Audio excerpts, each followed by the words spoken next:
Assalamualaikum warahmatullahi wabarakatuh. Perkenalkan nama saya Jihan Nabila Petrasani dengan NPM 22060331166. Di sini saya akan menjelaskan mengenai em, pengaplikasian metode numerik pada Circular Economy Engineering.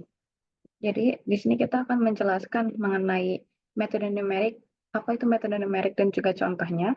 Kemudian kita akan membahas apa itu circular economy dan terakhir kita akan menjelaskan mengenai inti dari tugas ini yaitu penerapan metode numerik pada circular economy pada bidang engineering.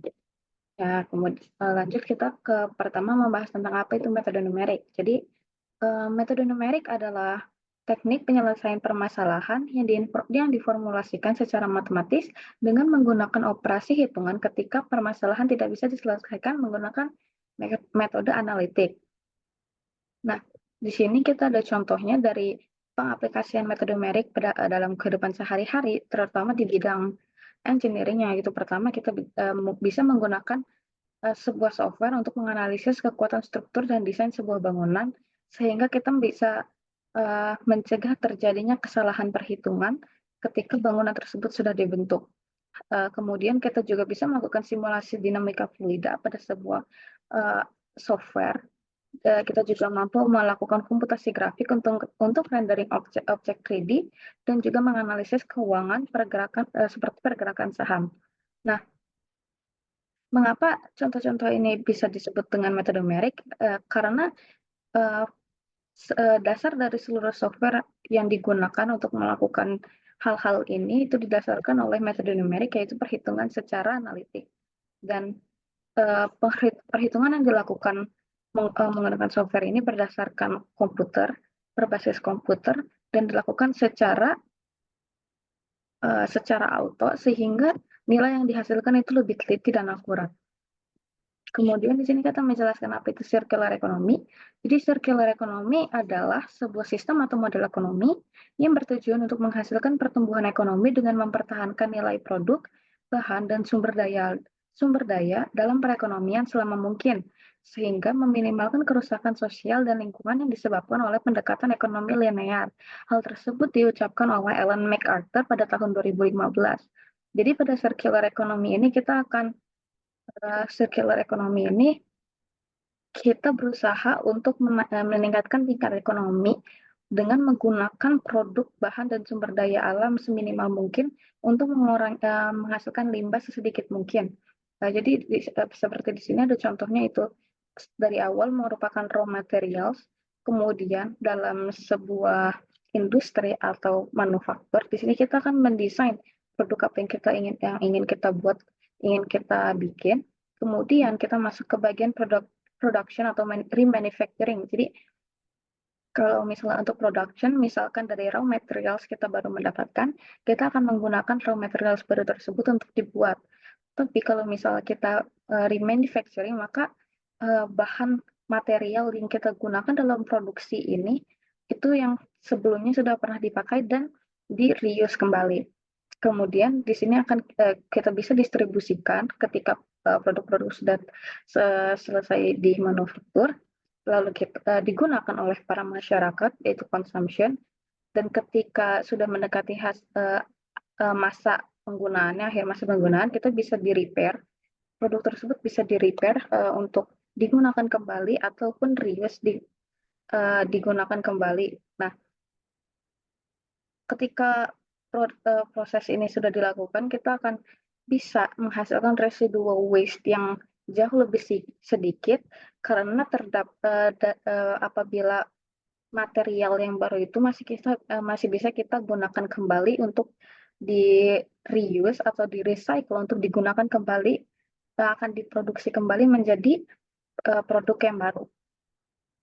Nah, di sini itu adalah penerapan metode numerik pada circular economy bidang engineering. Jadi di sini idenya adalah untuk menggunakan program analisis kekuatan struktur dan desain sebuah bangunan yang berdasarkan metode numerik karena menggunakan komputer dan perhitungan analitik dalam pembangunan sebuah bangunan yang menggunakan material hasil penggunaan ulang atau yang mampu didaur ulang. Jadi maksudnya itu material yang digunakan untuk membangun sebuah bangunan ini menerapkan prinsip circular economy, yaitu untuk 5R, yaitu reduce, reuse, recycle, recovery, dan repair. Jadi di sini ada contoh penerapan dari DIE5-nya.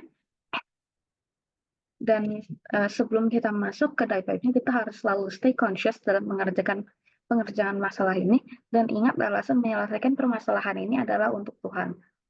Dan pertama ini adalah intention.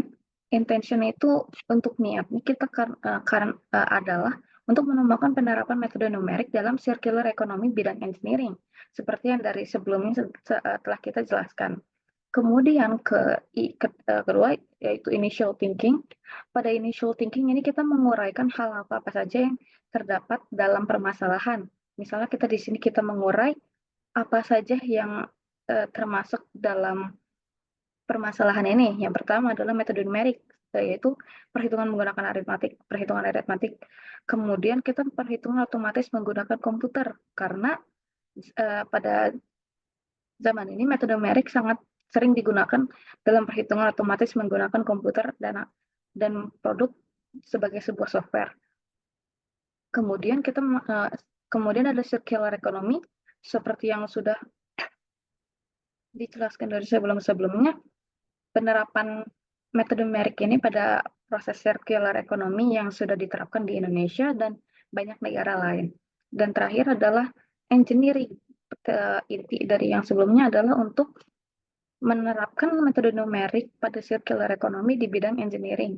Kemudian di sini kita ada properties, yaitu properties ini jadi apa saja hal yang terdapat pada permasalahan yang bisa kita masukkan nanti untuk bagian pengerjaan permasalahan ini, yaitu seperti yang pertama, itu tadi 5R, yaitu reduce, reuse, recycle, recovery, dan repair. 5R ini termasuk properti dari bagian circular economy. Salah satu konsep yang harus diterapkan syarat dari circular economy pada bidang sektor industri. Kemudian kita ada material bangunan, karena kita akan menghitung menganalisis kekuatan dari sebuah bangunan, pasti kita akan melihat hal yang pasti kita akan berhubungan dengan material bangunan untuk melihat seberapa kuatnya material tersebut untuk digunakan. Kemudian karena kita akan menganalisis kekuatan bangunan, pasti kita akan memerlukan gaya yang bekerja pada struktur bangunan, seperti gaya tekan, gaya tarik, dan juga gaya torsi. Kemudian kita masuk ke bagian idealization, yaitu cara pengerjaan dari permasalahan ini. Dalam konteks ini kita akan menggunakan software atau program untuk menganalisis kekuatan struktur dan desain bangunan. Yang sering digunakan softwarenya itu adalah AutoCAD, SAP 2000, ETABS, dan lain-lain, masih banyak lain. Dan terakhir kita ini ada instruction. Pada instruction kita memasukkan desain bangunan dengan material yang diproduksi berdasarkan properti 5R pada software. Jadi seperti kita telah membuat desain, kita akhirnya memasukkan desain tersebut ke dalam software itu seperti AutoCAD. Lalu kita akan memasukkan bangunan tersebut berdasarkan material yang sudah kita tentukan. Kemudian kita akan mengkomputasikan nilai kekuatan gedung tersebut ketika dibaretkan gaya-gaya yang terdapat pada struktur bangunan, sehingga kita bisa mengetahui apakah struktur bangunan tersebut sudah cukup atau cocok untuk dibangun dengan material yang berupa hasil dari reuse atau yang mampu di-recycle. Sekian penjelasan saya mengenai pemanfaatan metode numerik pada circular economy di bidang engineering. Sekian, wassalamualaikum warahmatullahi wabarakatuh.